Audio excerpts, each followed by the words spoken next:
தோழர் சந்திரன் அவர்களே, தோழர் நயனார் அவர்களே, தோழர் கர்சன் அவர்களே, தோழர்களே, சகோதரிகளே, ஓய்வு பெற்ற தொழிலாளர்கள் எல்லா இடங்களிலும் ஓய்வு பெற்று விட்டோம் என்று நிம்மதியாக போகிற காலம். பணி ஓய்வு, அதற்கு ஒரு பாராட்டு என்று விழா நடத்துகிற போது எஞ்சிய காலத்தில் நிம்மதியாக இருங்கள் என்று வாழ்த்தி வழி அனுப்புவது வாடிக்கை. ஆனால் நாம் இப்போ பணி ஓய்வு பாராட்டு கூட்டம் அந்த போக்குவரத்தில் போட்டோம்னா உங்களுக்கு வெகு சீக்கிரத்தில் கிராஜுவிட்டி கிடைக்கணும்னு வாழ்த்துறோம், உங்களுக்கு வெகு சீக்கிரத்தில் கம்யூனிகேஷன் கிடைக்கணும்னு வாழ்த்துறோம்னு சொல்கிற மாதிரி ஒரு கேவலம் இந்த அரசு துறையில், போக்குவரத்து துறையில் இருக்கிறது என்பதுதான் மிகப்பெரிய துயரம். போக்குவரத்து ஊழியர்களுடைய ஒரு 2-3 பேச்சுவார்த்தையாக முதல்ல நம்ம பேச்சுவார்த்தை எம்ஜிஆர் காலம் மற்ற காலத்தில் நடத்துகிற போது நம்முடைய ஒரு முக்கியமான கோரிக்கை, ஓய்வு பெறுவதற்கு 3 தினங்களுக்கு முன்னமேயே எங்களுக்கு இத்தனாம் தேதி நீங்கள் ஓய்வு பெற போறீங்க, அன்னைக்கே உங்களுக்கு செக்கு கொடுத்துருவோம் என்று நீங்கள் கொடுக்கணும். அப்போ மேனேஜ்மெண்ட்டு கேட்டாங்க, எங்க 1 வாரமாவது டைம் கொடுக்க மாட்டீங்களா? நாங்கள் ரிட்டையர் ஆகி 3 நாளில் கொடுத்துட்றாங்க, அது கூட கொடுக்க மாட்டீங்களா?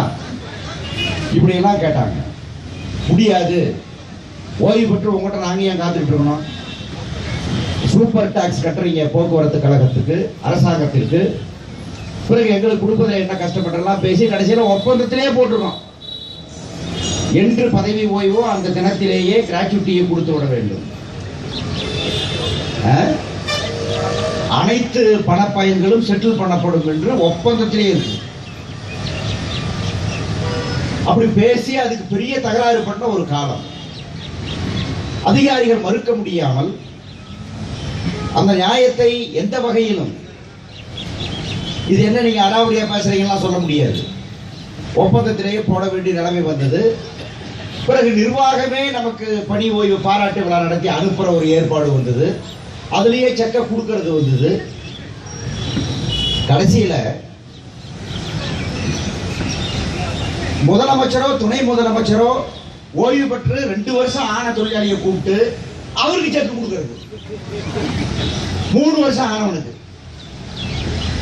அதுக்கு பெரிய போஸ்டர், அதுக்கு பெரிய கொடி, அதுக்கு பெரிய இது, அதுக்கு பெரிய விளம்பரம். நம்ம ரிட்டையர் ஆச்சு 2 வருஷத்துக்கு முன்னையா பணம் கொடுத்துட்டோம் மாதிரி. ஓய்வு பெற்ற தொழிலாளி சர்வீஸ்ல இருக்கிறவரை மாசந்தோறும் சம்பளம் வாங்கும் போதே கஷ்டம். ஒரு நாள் ஆசை போச்சுன்னா கஷ்டம், மற்றதா போச்சுன்னா கஷ்டம் என்று வாழக்கூடிய நாம் ஓய்வு பெற்ற பிறகு அவர்களுக்கு உரிய பணப்பலனும் இல்லாமல் போனால் எப்படி வாழ்வது? இதுக்கு விவாதம் பண்ண வேண்டிய பிரச்சனை கிடையாது, ஒன்றும் கிடையாது.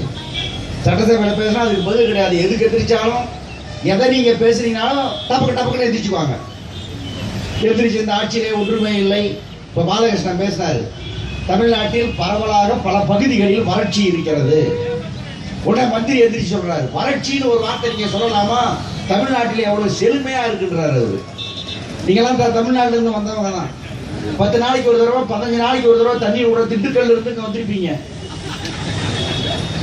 எல்லா ஊர்லயும் 5 நாளைக்கு ஒரு தடவை, 4 நாளைக்கு ஒரு தடவை தண்ணி விடுறதா. அது அந்த லட்சணத்துல மந்திரி எதிர்த்து சொல்றாரு, வறட்சி என்று நீங்க பேசலாமா? அம்மா ஆட்சியில் அதெல்லாம் நடக்குமா? ஏங்க விலைவாசி ஏறி போச்சுங்க, வாங்கி சாப்பிட முடியலைங்க அப்படின்னு ஒரு உறுப்பினர் கேட்கிறாரு. உடனே மந்திரி எதிர்த்து சொல்றாரு, என்ன நியாயம்? விலைவாசி இப்ப ஏறி போச்சுன்னு பேசினா அது உண்மையா? இதெல்லாம் 3 வருஷத்துக்கு முன்னத்த கதை அப்படின்னு மந்திரி பேசுறாரு. நான் எதிர்த்து சொன்னேன், யோ விலைவாசி ஏறி போய் எங்க வீட்டுல என் பொண்டாட்டி 10 வெங்காயம் போடுறதுக்கு போல 5 வெங்காயம் தான் ஜாம்பார்ல போடுறான் அப்படின்னு பேச வேண்டி வந்தது. ஒன்றும் பதில் கிடையாது, ஒன்றும் கிடையாது. எதை எடுத்தாலும் பதில் கொடுப்பாங்க, மறுப்பாங்க. இந்த ஆட்சி அப்படியே பொற்கால ஆட்சி என்று பேசுவார். மனசாட்சியே இல்லாமல் பேசுவார். இன்னைக்கு அதுதான், ஒவ்வொரு நாளும் அதுதான். உலகத்திலேயே மிகப்பெரிய கஷ்டம் எதுன்னா அந்த சட்டசபையில் 5 மணி நேரம் உட்கார்ந்து இருக்கிறது எனக்கு தோணுது. அப்படி பேச்சும் மற்றதும் ஒரே பாராட்டும் துதியும் எல்லாமே முடிஞ்சு போச்சுங்க, ஒண்ணுமே இல்லைங்க, நாட்டில் போகிற பிரச்சனையே கிடையாது அப்படிங்கிற மாதிரி அமைச்சர்கள் பேசுவார்கள். இந்த பிரச்சனைக்கு பதில் சொல்லணும்ல. சரிசேவை நாங்க கேட்கிறோம், ஓய்வு பெற்றவர்களுக்கு ஏன் டிலே பண்றீங்க? பணத்தை உடனே கொடுக்க வேண்டியதானே? உடனே போன ஆட்சியில் இதை ஆரம்பித்து இப்போது நாங்கள் கொஞ்சம் கொஞ்சமாக கொடுத்து கொண்டே இருக்கிறோம். அது என்ன கொஞ்சம் கொஞ்சமாக நீ கொடுத்து கொண்டே இருக்கிறாய்? ஆட்சிக்கு கொஞ்சம் கொஞ்சமாக வந்த, ஆட்சிக்கு மொத்தமா தானே வந்த பிறகு அரசாங்கம் ஒரு தொகை, இந்த மாதிரி நிலுவையில் இருக்கிற தொகையை நாம கொடுத்துருவோம். நிலுவையில் இருக்கிற டீசல் நீ வந்து நிறுத்தி வச்சிருக்கியா? நீ இப்போ ஒரு மாசத்துக்கு மேல விடுறானா? உன்ன விட மாட்டேங்கிறானே. ஆனா நாங்க கேனீங்க, நாங்க இழிச்ச வாங்கினாங்க, வேலையும் செஞ்சுட்டு எல்லாம் பண்ணிவிட்டு உங்கள்கிட்ட பென்ஷன் இல்லாம, உங்கள்கிட்ட ஓய்வு இல்லாம, ஓய்வு காலத்துக்கு பிறகு கிடைக்க வேண்டியதெல்லாம் கிடைக்காம வீட்டுல உட்காந்துருக்கணும். இந்த சாமர்ல திட்டம்னு ஒரு திட்டம்,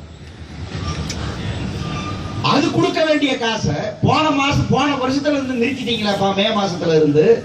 இது என்ன நியாயம்? இது அதிமுக ஆட்சியில 92ல செங்கோட்டையன் அமைச்சரா இருக்கும் போது போட்ட ஒப்பந்தம் தானே அது. எதுக்கு அதை நிறுத்துறீங்கன்னு கேட்டா, நாங்கள் நிறுத்தவில்லை. வருது எல்லாருக்கும் 300, 500, 450, 750. அவர்கள் நிறுத்தவில்லை, அவை கொடுக்கப்படும், அதை படிப்படியா கொடுப்போம். நம்ம பணம் எவ்வளவுங்க? நான் சட்டசபையில சொல்றேன், எதுக்கு எடுத்தாலும் சீறி பாயக்கூடிய சிங்க புலி கரடிகளா இருக்காங்க. 4000 கோடி ரூபாய் தொழிலாளி பணத்துல நீங்க தொழில் நடத்துறதை விட வேற ஏதாவது நீங்க பண்ணலாம், வேற ஏதாவது பண்ணலாம். நீங்க 4000 கோடி தொழிலாளி பணம் என்று சொன்னால் அதுக்கு அமைச்சர்லாம் பதிலாம் கிடையாது. இல்ல இல்ல நீங்க சொல்றது பொய், அது முழுவதும் எங்க ஆத்தா பணம் சொல்ல வேண்டியதானே. எதுக்கு நீ கார்பரேஷன் நடத்துறீங்க? மக்களுக்கு நடத்துறோம், தமிழ்நாட்டுக்கு நடத்துறோம். இதுதான் இன்னைக்கு வந்து இந்தியாவிலேயே சிறப்பான கழகம், எல்லாத்திலையும் முன்னணியில் இருக்கிறான் தொழிலாளி.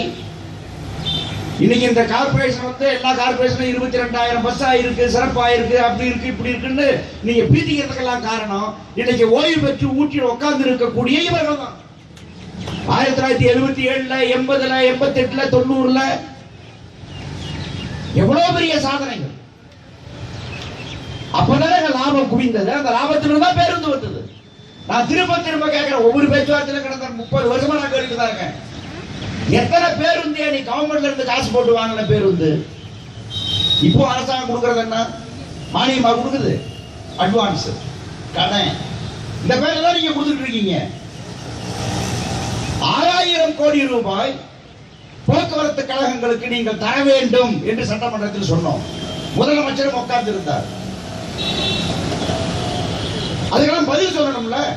நீ கேட்கிற தப்பியான்னு சொல்லணும்ல, சொல்லுங்க. 6000 கோடி ரூபாய் மின்வாரியம் விவசாயிகளுக்கு இலவச மின்சாரம் தருகிறது, கடுமையான நஷ்டத்தில் இருக்கிறது, எல்லாம் இருக்கிறது. அதுக்கு நீங்க 6000 கோடி ரூபாய் நீங்க கொடுத்திருக்கீங்க. தமிழ்நாட்டின் வளர்ச்சி என்பது, தமிழ்நாட்டின் மேன்மை என்பது மின்சாரம் இல்லாமல், போக்குவரத்து இல்லாமல், தொழில் வளர்ச்சி என்பதோ பொருளாதார மாற்றம் என்பதோ நடக்கவே நடக்காது. இந்த ரெண்டு கண்ணு. மின்சாரத்துக்கு நீங்க கொடுத்திருக்கீங்க, போக்குவரத்துக்கு 6000 கோடி ரூபாய் நீங்க கொடுக்க வேண்டும் என்று எல்லா செய்த பிறகு நாம கேட்கிறோம். மின்சாரத்தை பற்றி பேசினால போச்சு.